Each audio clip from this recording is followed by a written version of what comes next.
welcome everyone here today. My name is Jack Widnes. I'm with the Hogback Mountain Conservation Association group, and tonight's our annual presentation. We've covered a variety of these. We did the cougar and puma last year, and this year, as you know, we're into moose in Vermont. There's an interesting story that we'll have to tell you about this. Just out of curiosity, I'd like to see a show of hands in the last, during your lives. How many have ever seen moose in Vermont? Wow, okay. So now I know why you're all here. So let me ask you this. So in the last 5 years, how many of you have seen moose in Vermont?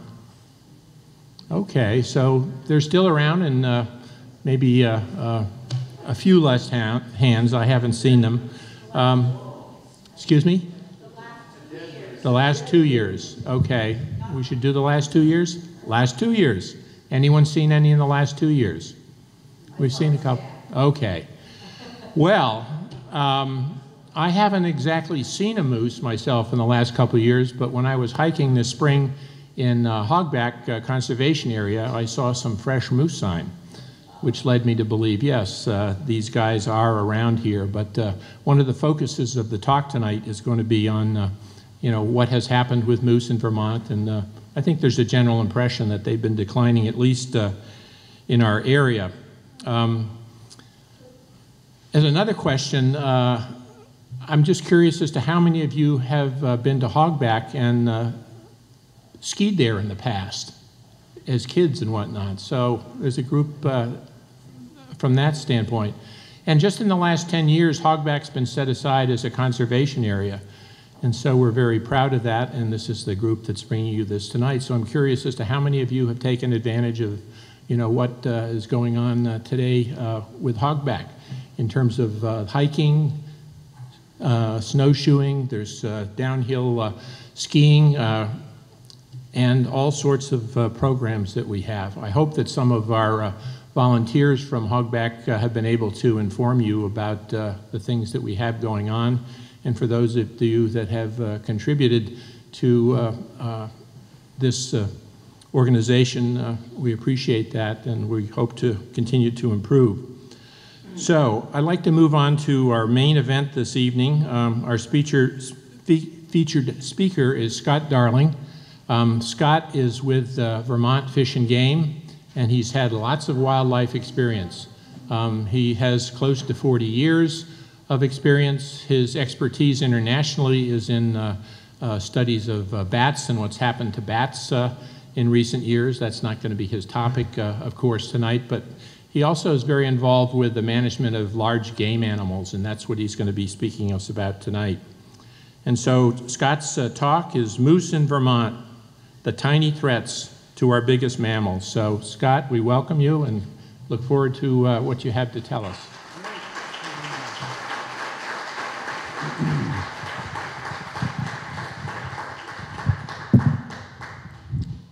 Let me start by breaking everything. Okay, thank you very much. I appreciate that, Jack. Nice introduction, and I appreciate all of you coming out tonight. And feel free to raise your hands if you can't hear me in the back. I'm a roamer when I talk, so I'm going to have this cord, and I'll probably just trip a couple of times on it.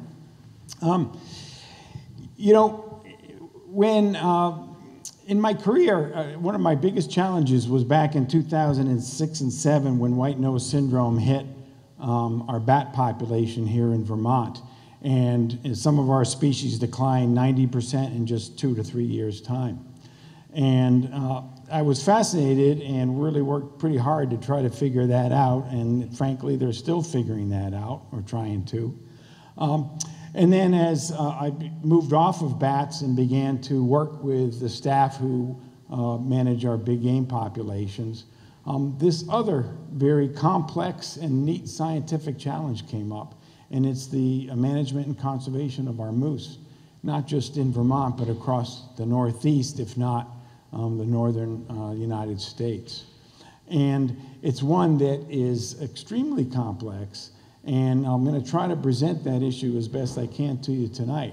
But this is certainly one of our iconic species here in Vermont, And I think everybody always remembers the first time they saw their first moose. And I hope that this animal is going to be around for a while. So with that, let me first just get into some of the moose ecology so you have a familiarity with who this animal is.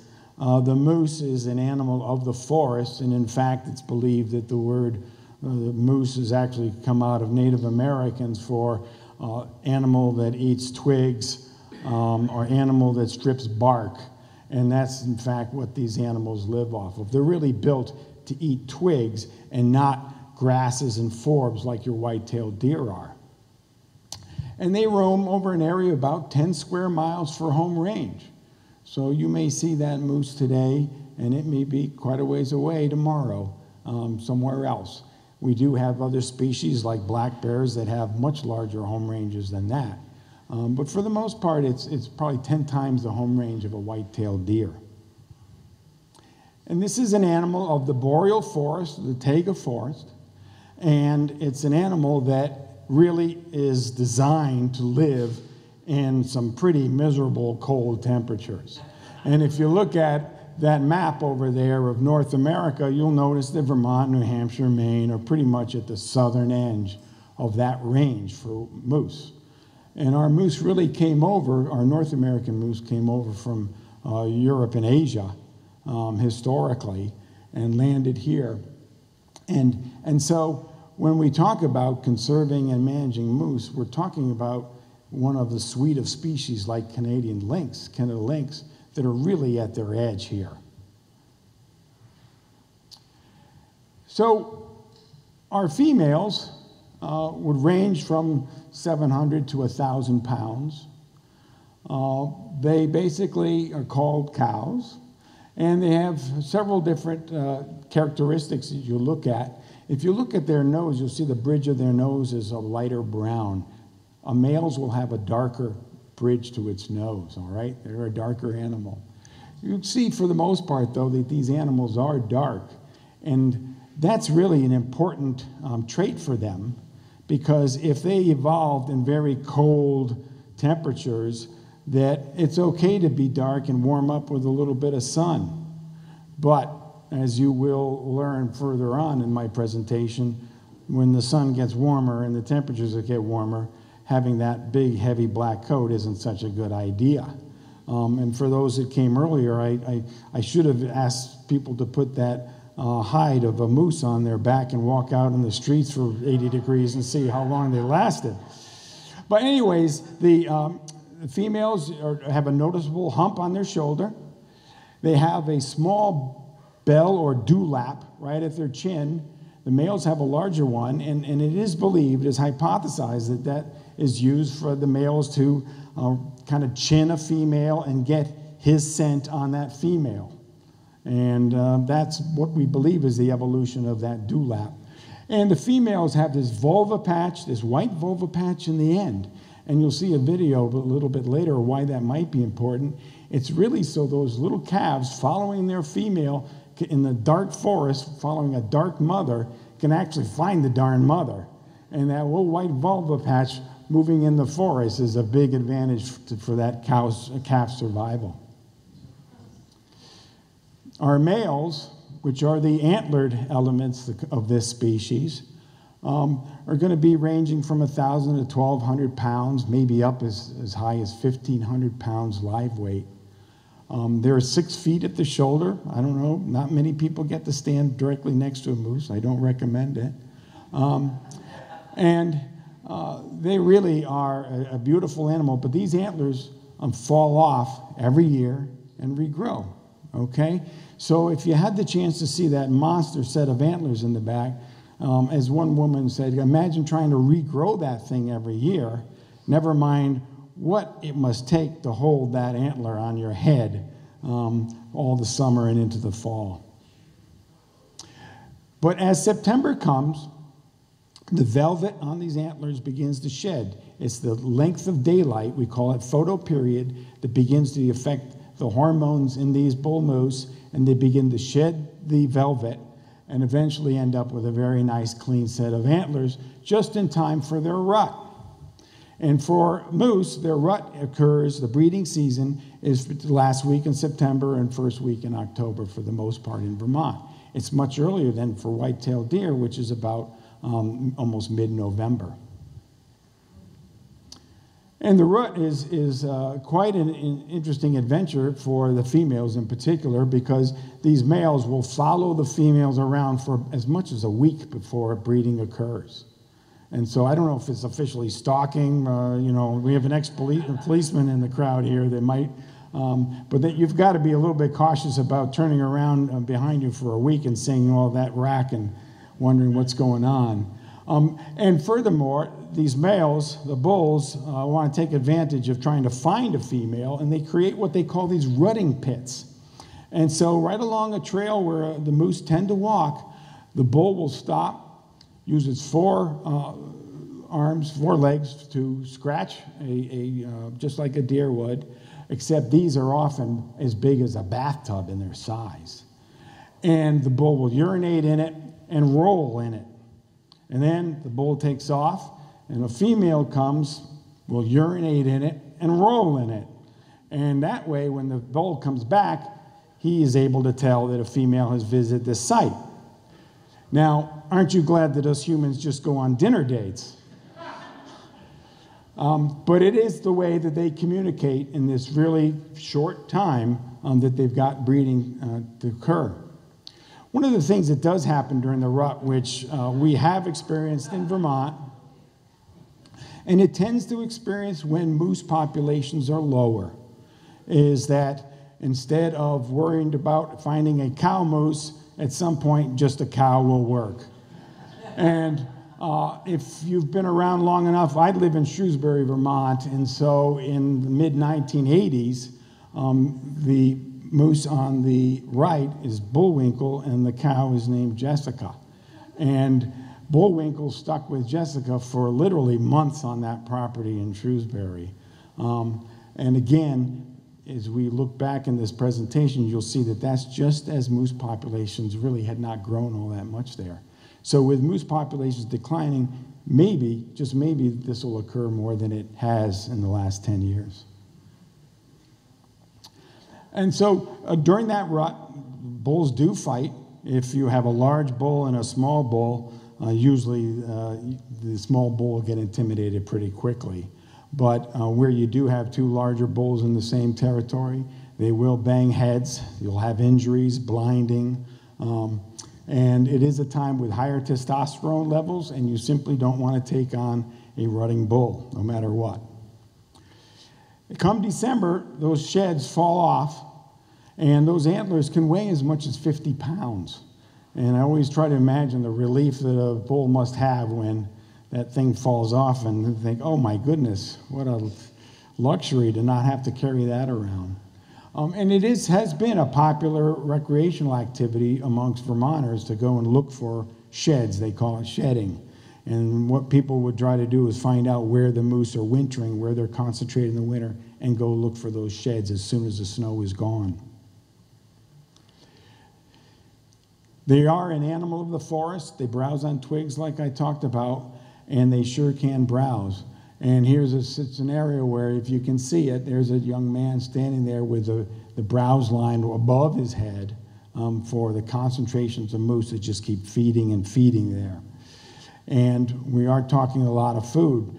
During the summer, a 1,000-pound cow is going to be consuming over 100 pounds of green weight of vegetation. And so if you imagine stripping off leaf after leaf and twig and trying to add it up to 100 pounds, it's a lot of vegetation. And in the winter, their metabolic rate is less, so they don't need to eat as much. Yes? Is that daily intake? That's daily intake. Daily? Yes. Whoa. Yeah. That's a full-time job. That's a full-time job. It's actually very well said. As spring comes, moose have been observed in these salt licks, which the salt coming off the road becomes this very great mineral source for them. These are also called moose wallows. And in particular, they get sodium there, obviously, which is a very good mineral for antler growth. And so both bulls and cows will often be seen in these kind of sites. And when we get to May, This is the time when the females, the cows, are giving birth to their young. And they're born at about 30, 35 pounds, and they're moving in a day. If you're familiar with how deer do this, the females drop a fawn, and the fawn is basically staying right there for at least a week or so. And the female takes off and then comes back for feeding. Well, these animals, for whatever reason, they evolved to get going really quickly. They weren't going to lay down in this one spot. And the mother's job, obviously, is to get these animals growing as fast as they possibly can. As summer comes and the heat, moose move to these wet areas, and for several reasons. One, the aquatic vegetation is high in minerals for them and nutrients. Secondly, you're wearing that heavy black coat, and it's getting warm, and the sun's coming out. Nothing better than taking a swim, as well as when you get into some of these open areas with breezes, the flies aren't so darn bad either. And it's fun to see shots of videos of females trying to teach their young to go into the water. They don't necessarily just go right in. They really sometimes have to spend days teaching their young to actually leave the land and go into the water. And by fall, those calves are about 350 to 400 pounds in weight. They have to have the fat on to make it through the winter. Even though these animals are big and tall, they are, living in areas that get feet and feet and feet of snow. And that could be a real challenge, particularly to a calf that has to wallow through that deep snow. So a brief history of moose in Vermont. Before any of us were here, and really Native Americans were across the state, we had moose throughout the state, and we were about 95% forested. And as the Europeans came and settled it in the mid-1800s, we drastically reduced the amount of forest to 35%, and the moose completely disappeared, along with several other species we could talk about later. But holy moly, by 1980, we were back to 80% forested in the state of Vermont. And that was quite a turnaround, and the whole, rejuvenation of the northeastern forest has a lot to do with the moose recovery. And in the mid-1980s, for those that may remember, there was an awful lot of logging going on in New England. A couple of things. One, we had the spruce budworm go through the boreal forest. And a lot of companies were cutting timber because they were going to lose it to spruce budworm. We also had increasing beaver populations that provided those wetlands. And in the 1980s, people began to see moose in Vermont for the first time in a very long time. And that population grew very quickly because of all of that cutting that provided super habitat for it. And before we knew it, we had overbrowsing of our forests. We had maple sugars complaining about 1,000-pound moose walking through their maple lines. And we began to get motor vehicle collisions with moose. And in Vermont, we've had as many as 19 people die from collisions with moose. I think all of us would agree, 1,000 pounds, 1,200 pounds, you do not want to hit that with your Fiesta or whatever.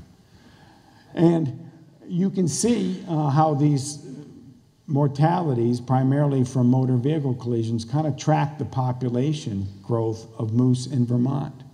And really in 1992, we began a planning process to see if, in fact, we should be managing or limiting the growth of our moose population. And that person right there is Cedric Alexander, who's the state's moose biologist, and he works out of the St. Johnsbury office. He's been doing this since 1992. And the key there was, how are we going to manage for moose and provide all of these resources and benefits to Vermonters? And in 1993 was the first moose hunt that just happened in the Northeast Kingdom with 30 permits.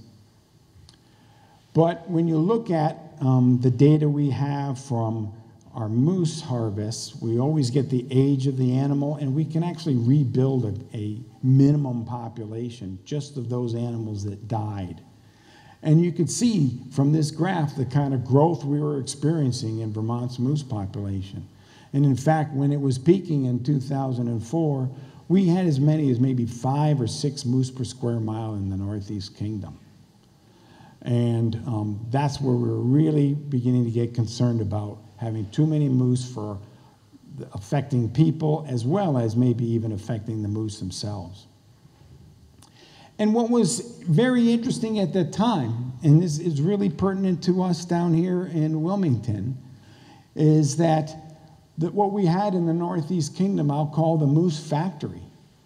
And it was producing a lot of young moose, and particularly those yearling age moose were being dispersed out into the landscape.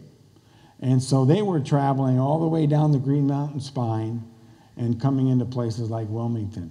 And further, they kept going at that time into Massachusetts, as you may know. And so why this is important is because moose populations in southern Vermont were probably really dependent upon the density of moose in the Northeast Kingdom. And as we enter this new normal for moose, maybe we've lost our moose factory that has been feeding southern Vermont. So we continued then to grow the number of permits and the harvest so that we could try to reduce the moose population, particularly in the Northeast Kingdom. And you can see that we were, in fact, getting to be effective in that. And you can see the decline from estimated moose population statewide between 2005 and 2010.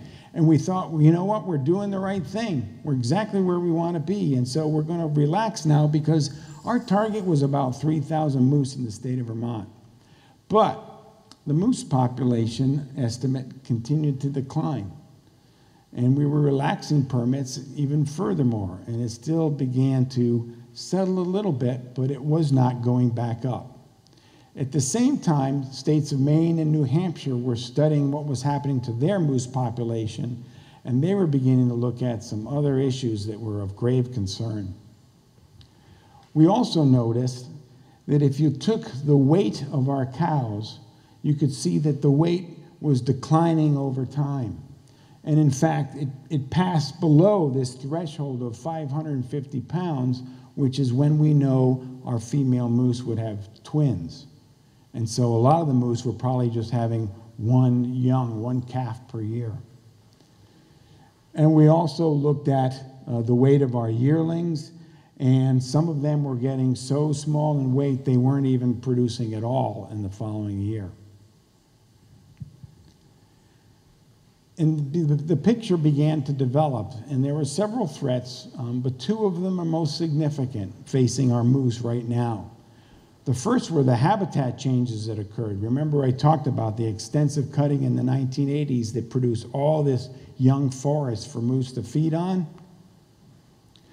Here's a chart of over time. For when I say young forest, I'm talking about forests that are between 0 and 20 years of age. And you can see in the even late 1990s, in the Northeast Kingdom, almost 19% of the forest was less than 20 years of age. That is just wonderful moose habitat. Today, it's 6.9%. And if you go down the southern Green Mountains, you'll see that it never got all that high back in the 1990s, but now it's almost gone in the southern Green Mountains. And so the quality of the habitat has declined dramatically for moose. I think worse yet, and this really is one of the drivers here, is climate change. We're all familiar with the changes in precipitation, more numerous, harder rains here in the state of Vermont in the Northeast. We're all familiar with increasing temperatures. And maybe if you've read enough about ticks, you'll know that warm and wet is good weather for ticks. It's those dry periods and drought that will kill ticks. And we have these unpredictable weather patterns. You could be in, 65 degrees in February is, we've seen that, I think, for 2 years in a row or something like that. And rain events in the winter. And good old Vermonters looking at Joe's Pond. I don't know, has anyone won that contest here? No? Okay. But ice out at Joe's Pond is getting, earlier and earlier. All of these factors come into play, And the last one, which is a long-term issue with climate change, is literally the forests of Vermont are going to be very different in the long run. The boreal forest, for all we know, may be gone in the state of Vermont. And this map just shows different scenarios of higher emission scenarios, lower emission scenarios. I bet you we're probably in the string of almost the higher emission scenarios now. But eventually, Vermont will be more like Pennsylvania, West Virginia. I hope not. At least I won't be around for when it gets to be, what's that, Alabama? But that alone is a long-term problem for moose. But where climate change can drive other problems are these two tiny parasites that have plagued moose now more than ever. And the first is the brainworm. And the brainworm is a nematode that deer carry, but it doesn't bother the deer. But it sure does bother moose. And for those of you still digesting, I apologize, but this is the brain and the skull casing of a moose. And if you can look, which you can't see, right around there in the casing, real closely will be a little nematode worm, and that's the brainworm. And that's getting in from the brain into the central nervous system for the moose. And the life cycle of this brainworm is deer carry it. It doesn't bother them. The larvae come out in the deer pellets when it poops, and snails and slugs come along, feed on the pellets, and then the snails and slugs get stuck on vegetation that the moose and deer eat. And deer are fine, the cycle continues for them, but for the moose, it's fatal. And so if you think historically, we had moose in the northeastern part of the Vermont, and we had wolves and cougars, and we had deer mostly down south. And then when Vermont was cleared and then it began to reforest, we had deer statewide, but no moose. In the 1980s, when the moose came in, and we had this factory spitting out moose everywhere, moose were growing and growing, and the winters were getting milder, our deer grew and our moose grew, and now the interchange between deer and moose occurs much more often. And that's where the brainworm is getting transferred over to moose. This is, it's not a great video, but it sure does display how awful a way the moose die from this, from having a brainworm in its system.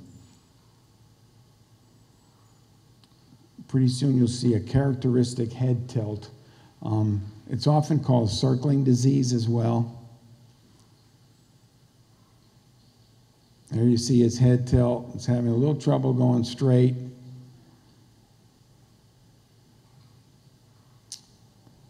And where we often see moose who are not, have lost their fear of humans, hanging around roads for a long time, they may not be displaying this, but this is probably the end result for them. And over time, we've had an increase in brainworm, particularly in southern Vermont, where we have more deer. You can now talk about up in the Northeast Kingdom, our deer densities may be low enough so that brainworm isn't as bad a problem there. So if that wasn't bad enough for you, we have another little animal parasite that is actually even worse. And it's the winter tick. Now the winter tick is not a deer tick in the winter, it's a separate species of tick. And it's native to Vermont. And we looked for these back in early 2000 in the yellow and brown towns. We found deer with winter ticks on them. And it's an animal that has one host. Unlike the brainworm that goes into a snail or a slug, this tick just sits around waiting for moose. And it's going to feed off a moose and only moose and drop down and wait for moose again. And so there's really two critical periods where moose and these ticks interact. And the first one is in the fall. We call it the questing period. And literally, these ticks are sitting in what they call tick bombs of 100 or so ticks on vegetation about chest high, shoulder high, waiting for a moose to go by. And they literally will grab onto that moose, and then they'll turn into adults and feed on the moose all winter. And then the second important period is this drop-off period where the females have gorged, they've fed completely, they're ready to go lay eggs, and they want to drop off the moose onto the ground and lay their eggs. Now, this is where climate change comes in, because the longer, or the later winter comes in this fall, the more time those ticks have to sit on vegetation waiting for a moose to go by. When we get a nice snowfall in October, early October, that just knocks these animals down, the ticks down, and the moose get fewer ticks. But what have we noticed with climate change, especially in the Northeast Kingdom? You don't get those October storms like we used to. And then the second part is this drop-off period. If there's snow on the ground and you're a female tick and you drop off, that's not comfortable. You're not going to survive very well landing on snow.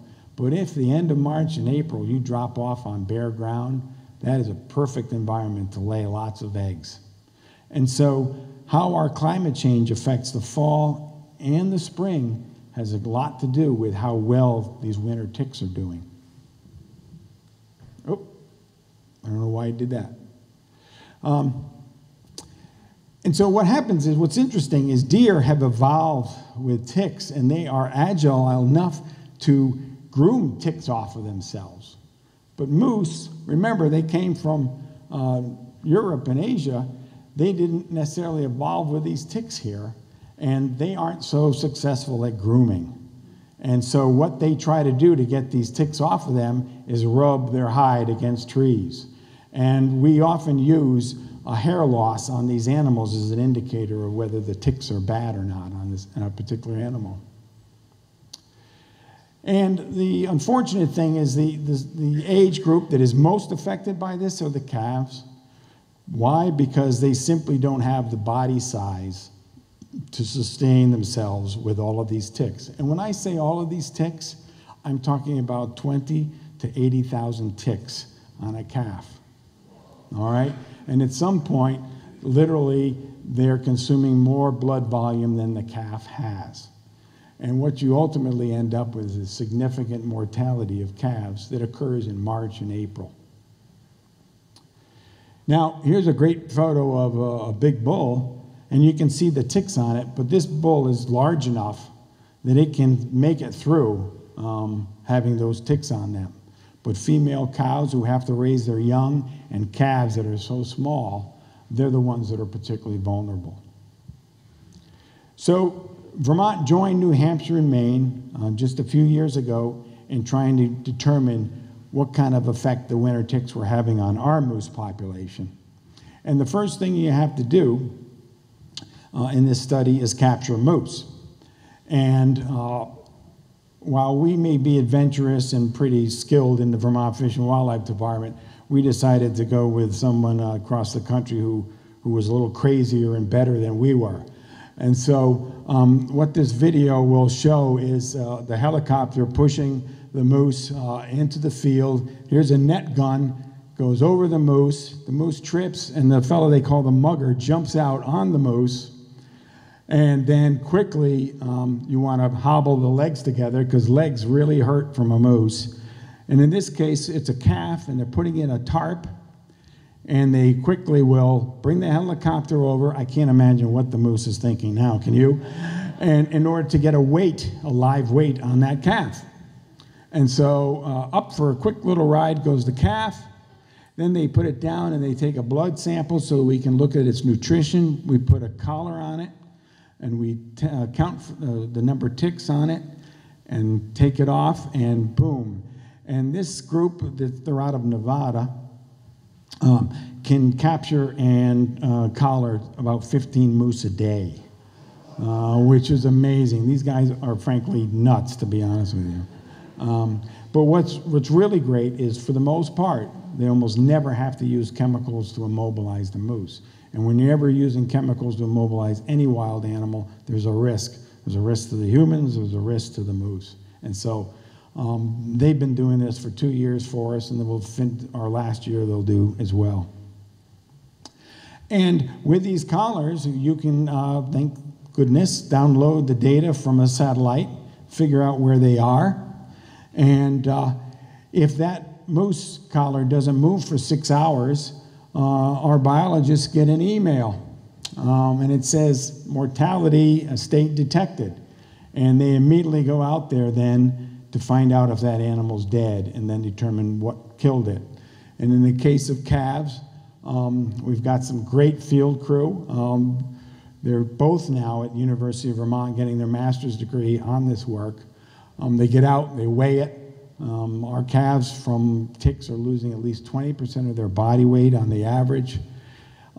They do a complete necropsy. They remove the hide entirely from the animal, and they do a complete necropsy with lab samples to make sure we can determine what exactly is killing that calf.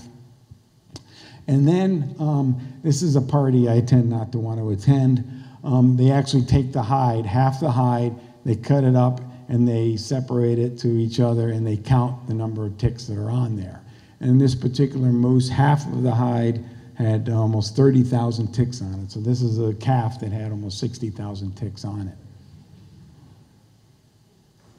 And over the past 2 years, we generally try to have 30 cows and 30 calves collared out there every year. And you can see the kind of mortality we've had. The cow mortality isn't so bad. They don't really die, but they do lose their productivity. But the calves, in both years, we had a 40 and a 52% mortality rate of calves during that winter, okay? That doesn't include the mortality that occurs on calves before we capture them in the winter.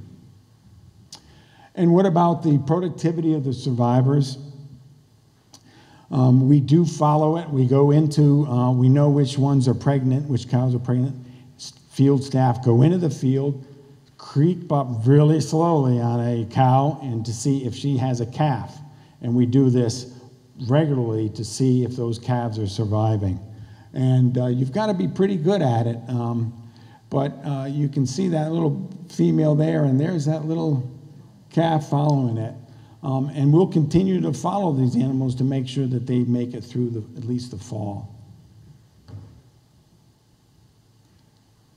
And what we have found is we're not doing too bad on productivity in Vermont, but and our survival of our calves is around 70% during the summer months. But then you have to add on the 50% mortality that occurs in the winter. And so these are very important data for a biologist who's going to put this into their population model to figure out what's happening to the population. And we have been able to notice some what we call migration, hoping maybe we still have a factory.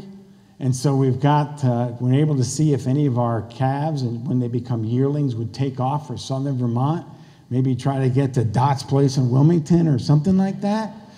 And here you've got this great moose. We said, oh, look at it. It's south of Montpelier. It's going to hit the Green Mountains. The one that went to New Hampshire, it's probably a libertarian or something like that. But here we've got this one here. And then about a week later, we go, oh, shucks. It didn't like what it saw, and it went back. So, we're not seeing evidence of that factory that's producing moose that come down into southern Vermont. So the research findings are basically this that have come out of the 3 states. The climate is affecting the abundance of winter ticks. So when you have those late falls, right, it doesn't snow, or you have that early spring and the adult drop down onto bare ground, there's going to be more ticks. And the ticks are going to affect moose populations. But we also learned that because the moose is the only host for this tick, the more moose there are, the more hosts there are for the ticks. And that's why there's a double-sided arrow there. There seems to be a relationship between how many moose there are and the abundance of ticks.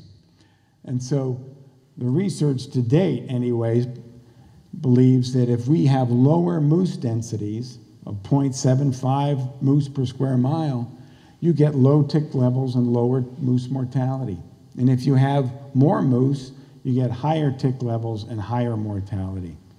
And so we're looking at our moose densities in northeastern Vermont, the core of our moose range, and they're currently at 1 moose per square mile.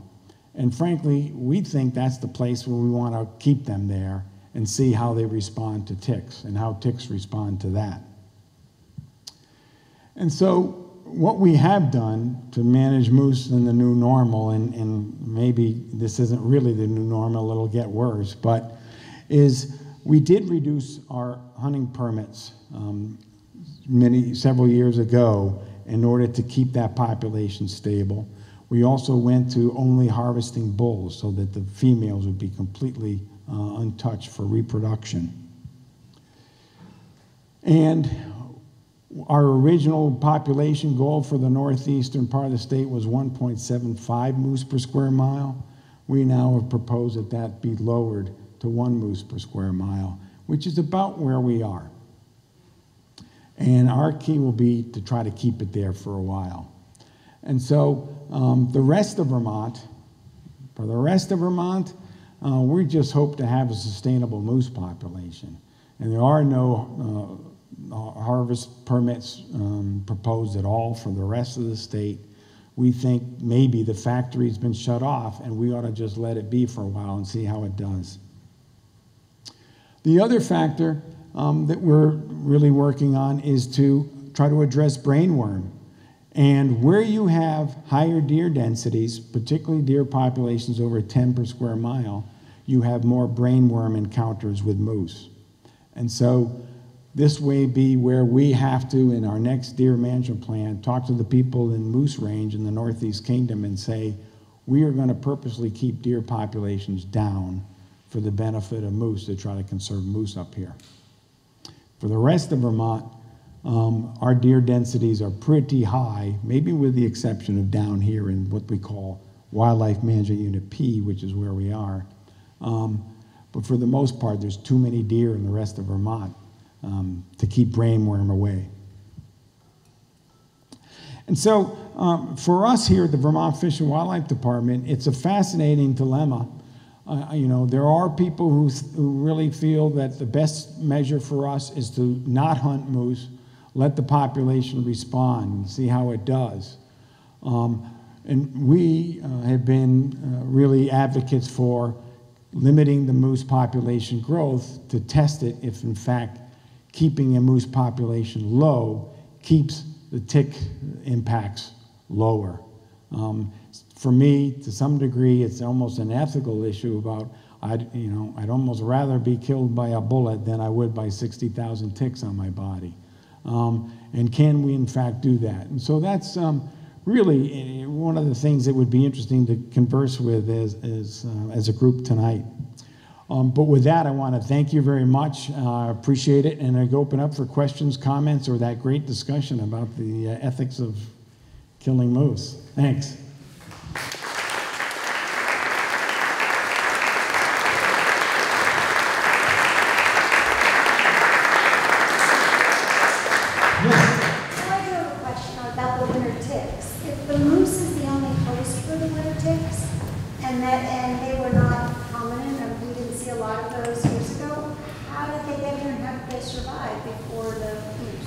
Yeah, they do get on other animals like white-tailed deer because that was our sample.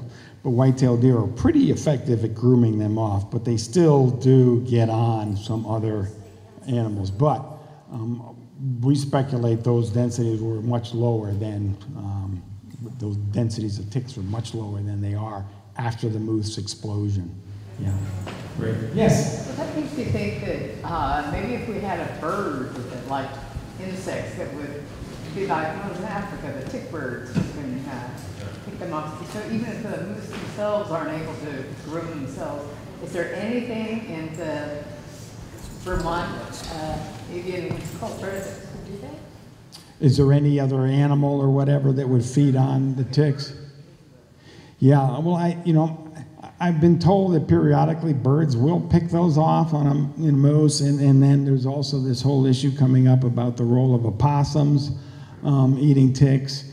The trouble with this is opossums in the heart of moose range are probably pretty limited in number because they're very vulnerable to cold. And so that's not the, you know, we don't see any easy answers there. I will say there is interest, when we travel across Vermont and say, to talk to people about the problem, they say, well, duh, you fool, you know, you're capturing this moose and you're letting them go without putting a tick collar on them. You know, that's simplistic, but sometimes simple solutions come to fruition. But at this point, the technology and the testing and all that are years away. And I say that from someone who worked on bats, and we had a fungus affecting our bats, and it was like, well, why don't you get an antifungal treatment for the bats? And we still don't have it because you get into all kinds of permitting and the kind of testing you need to do before you go do something in the wild. Yeah. Yes? What's it like up in Canada? Some of the northern provinces up there. Do they still have, do they have the problem that we have? Great question. What's happening in Canada? Yes, and it's just started. And I think that is almost proof of the role of climate change in all of this. Because Canada has some pretty good moose populations for sure, and it's colder there, but now they're beginning to detect problems with winter ticks. Yes? Yeah, I just moved back to Vermont after 35 years in Fairbanks, Alaska. And one thing that I noticed was that our densities of moose in Fairbanks are 1 per square mile. And it's a much poorer habitat. So I was surprised that the densities are so low. You're surprised that Vermont's density was so low? Yeah. Of course, that may be artificial. Right, right, yeah. But to respond to the question about ticks, moose in Alaska do have ticks, but they are nothing like this in terms of the problem. And that's probably because we have 7 months of winter. Yeah, right, right, yeah. Which is the reason I'm here. Which is great, great. Yes. I guess my question goes along with what some others have been saying about ways to eradicate the ticks or the brainworm. And you said when you worked with the white nose, like simple solutions, but take forever. What sort of things are being done now to take care of these diseases from a standpoint of a fish and wildlife? What sorts of resources and money's research goes on to try and alleviate the problem? Like the guy asked about Canada, it's just starting up there. Well, we have to make sure that we take care of that population too. Are we thinking about the broader, survival, Right. Yeah. The kind of resources it takes to deal with disease and parasite issues. Yeah. And I think, I don't want to be a doggy downer, but I think, wild animals roaming around carrying diseases is a darn hard thing to resolve. And it takes resources that just aren't there. So for bats, the U.S. Fish and Wildlife Service has shifted a lot of their funding over to try to solve this problem. But at some point, they're just going to run out of patience and time, and whether that works out or not. And we are embarking on some research with the University of Vermont just to see if natural fungals, biopesticides they call them, which are natural fungal species, can affect these animals in a lab setting, these ticks in a lab setting. But then if you get to the concept of anything that might kill ticks in a lab setting, to apply it to the wild becomes almost an environmental impact statement kind of evaluation. And so that is why, to some degree, we in the Fish and Wildlife Department have moved rather quickly with some pushback to keep the moose population at 1 moose per square mile. If that can be a solution, isn't that an easier, more effective and efficient way of doing it? But we will be testing that in the next several years for sure. Yep. Yes? As far as population, have you guys considered on antler restriction for bull moose as far as harvesting or no? No, we haven't. We really haven't been trying to grow necessarily trophy moose. We think, 1,000 pounds is a good enough, amount of moose meat for anybody. And we haven't really had a clamoring for that. And we've got very few moose permits right now, and so it would almost have no effect even if we had any kind of effort to manage the antlers. Yeah. Yes. I think I noticed that Newfoundland was one of the places where moose are, is that right? Yes. So that's an island. Is there the same issue on the island of Newfoundland as there is on the mainland of Canada? Well, not that I'm aware of. I can tell you that places like Cape Breton, Nova Scotia have outrageously high moose densities. And they don't necessarily have this problem yet. They're probably far enough north in order to not deal with it. But it is places like Quebec and Ontario where this is beginning to show up. Yes?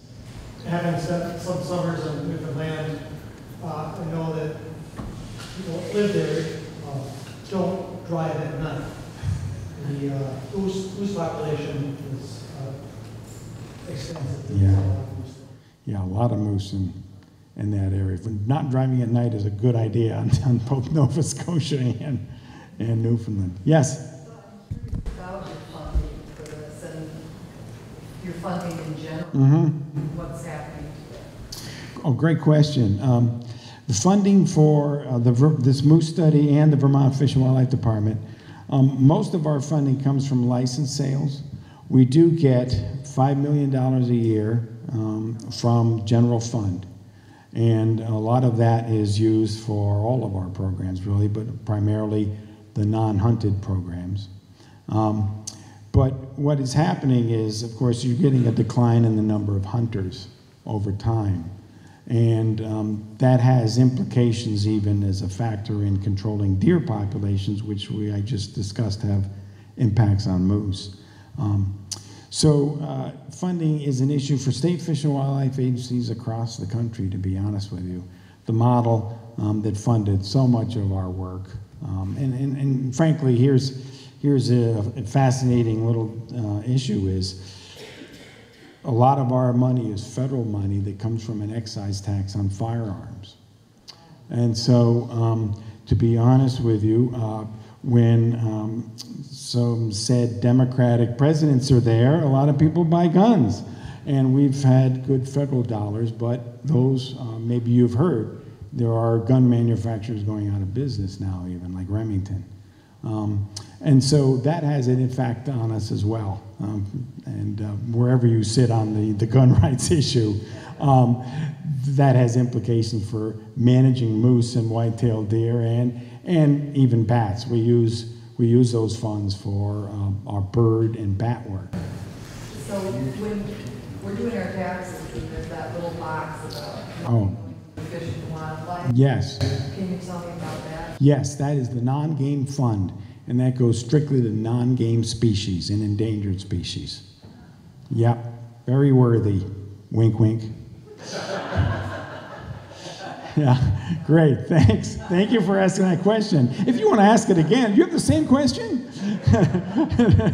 Go ahead, yes. Did I hear you correctly that right now you only have permits for moose up in the Northeast Kingdom? That's correct. So did you at one point I thought you did have moose permits down in Kew. Oh, absolutely, yes, we did. Yes, and when you stopped the permits in Kew, was there any outrage down here about losing the right to get a permit down here? No, and I'll tell you why, and this is why Vermonters are so darn impressive, is because we even heard from sportsmen and women who hunt who said, I don't see the moose that we used to. I don't know that you should be hunting them here. And so we didn't hear a bit of a clamor. And I think, we would like to believe that we're all in this together for the best interests of moose. And we think it's important that people in southern Vermont have the opportunities, well, and anywhere in Vermont, have the opportunities to see moose. And the reality is, yes, you can harvest 1-2 bulls out of, wildlife management queue, and no one would know the difference. But we really want to give that population every benefit of the doubt to try to rebound. And it all depends on maybe that factory. We'll see. Yeah. Yes? Has the state ever tried to relocate from high-density areas to, say, Glastonbury, where it's... Have we ever tried to relocate moose where they're most dense? Yeah, no, and the reason is it's just so expensive and so risky for the moose. We have periodically where a moose has gotten into a gorge and got stuck in the gorge, or we had a moose who was, I don't know, let's say, trying to become friendly with people on a bike path, where we think the animal is healthy, we will try to relocate it, but we do that very seldom. And in fact, the one that was friendly on the bike path ended up dying of brainworm. And so you do have this issue of, and I feel sorry for the wardens who are always put in this situation where there's a moose hanging out, and it probably really has brainworm, but the symptoms aren't there. And everyone kind of says, why would you shoot that moose? It's healthy. But you know, the question for the warden is, do I wait till it's just circling around like that, or do I do something beforehand? Yeah. Yes? Last fall, I caught a young moose on a game camp, and I live in Woodford. I sent the photo to Travis Hart. Oh, great. Fish and wildlife biologist. Great. And he said, "Oh, that's not one of ours. That ear tag is yellow." Oh, it was ear tagged? That's a Massachusetts. Massachusetts, yes. Yeah, there you go. Yeah, we have jokes with Massachusetts about them shifting up there. We had a bear that was tagged, I think it was either Connecticut or Massachusetts. Maybe you guys down here remember this bear, because I think it was around this area. Forrest Hammond, the bear biologist, had 25 sightings of that bear in people's backyards, and it was that one bear visiting the entire population of this county. Party bear. So you guys are very friendly to bears down here, apparently. Great. Yes, Frank. The bear population is so high in Vermont. Is there a concern about spring predation? Yeah, great question. With the bear population being higher in Vermont than it has been, are we concerned about bear predation? And bears do, in fact, prey upon moose calves. But you know, some of the work indicates it's not that significant, but they do it. Nick Fortin, our deer biologist, who was doing one of the cow-calf walk-ins, had a great experience because he saw the cow and the calf, and he saw on the other side a bear about, I don't know, 20 yards away. And you would think that bear would take off, but the cow kind of left with the calf, and the bear just scratched its back and went in a different direction. Maybe, you know, in that scenario, there's enough mutual respect for what a cow moose can do with his forelegs. Yeah. Great. Well, thank you very much. I'm happy to stick around for a little bit as we pack up, but I appreciate you coming out tonight, and thank you again. And thanks to the association.